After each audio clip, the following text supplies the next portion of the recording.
মধ্যপ্রাচ্যের চলমান যুদ্ধে নতুন কৌশলে এগোচ্ছে ইরান। যে আশা নিয়ে যুক্তরাষ্ট্র ইরানে আক্রমণ করেছিল তা এখন বুমেরাং হয়ে ফিরেছে ট্রাম্পের দিকেই। ইরানের সাথে যুদ্ধে এখন যুক্তরাষ্ট্র ইসরায়েলের সামনেই উকি দিচ্ছে পরাজয়ের শঙ্কা। কিন্তু ইরানের কোন কৌশলে কোণঠাসা হয়ে পড়ল ওয়াশিংটন তেল আবিব? বিস্তারিত রিসাম সাহাবের ডেস্ক রিপোর্টে। হোয়াইট হাউসের অভ্যন্তরীণ আলোচনায় উঠে এসেছে এক বিস্ময়কর তথ্য। প্রেসিডেন্ট ট্রাম্পের উপদেষ্টারা গোপনে প্রস্তাব দিয়েছে যে সমুদ্রে ভাসমান প্রায় 140 মিলিয়ন ব্যারেল ইরানি তেল মিত্র দেশগুলোর কাছে বিক্রির অনুমতি দেওয়া হোক। মজার বিষয় হলো এই তেল একসময় চীন কিনতে চেয়েছিল মার্কিন নিষেধাজ্ঞা উপেক্ষা করেই। ইরানের সাথে যুদ্ধের মধ্যেই যুক্তরাষ্ট্রের তেহরানের কাছে শরণাপন্ন হওয়া প্রমাণ করে রণক্ষেত্রে না হলেও কূটনৈতিক টেবিলে ট্রাম্পকে হারিয়ে দিয়েছে ইরান।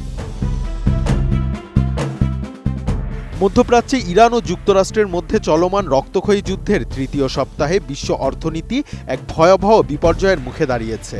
একদিকে রণক্ষেত্রে চলছে অপারেশন এপিক ফিউরি, অন্যদিকে বিশ্বজুড়ে হু হু করে বাড়ছে জ্বালানি তেলের দাম।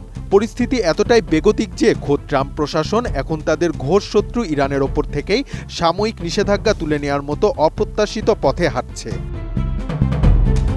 কোয়ালিটি সম্পন্ন আন্তর্জাতিক মানের still bar CSRM, committed for better still.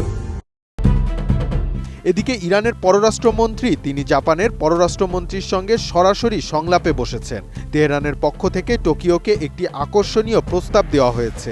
জাপানি পতাকাবাহী জাহাজগুলো কোনো ধরনের নিরাপত্তা ঝুঁকি বা বাধা ছাড়াই হরমুজ প্রণালী দিয়ে চলাচল করতে পারবে।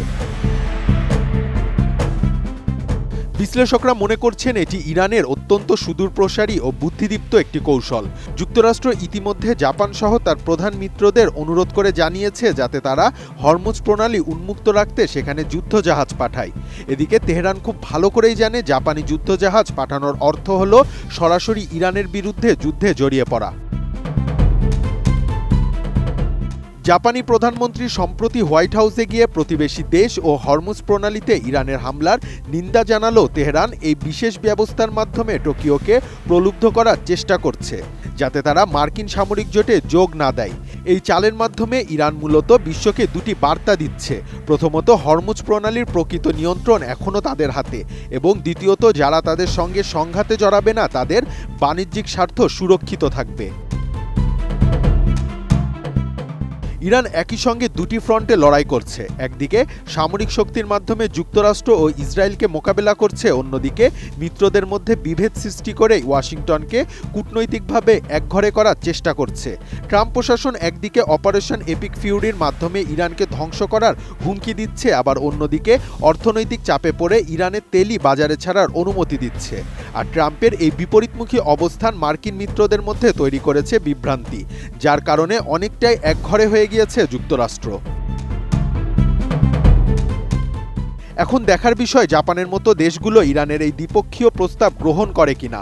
যদি এশিয়ার দেশগুলো বড় আকারে ইরানি তেল কেনা শুরু করে এবং মার্কিন সামরিক জোট থেকে দূরে সরে থাকে, তবে মধ্যপ্রাচ্যের এই যুদ্ধের রাজনৈতিক সমীকরণ আমূল বদলে যেতে পারে।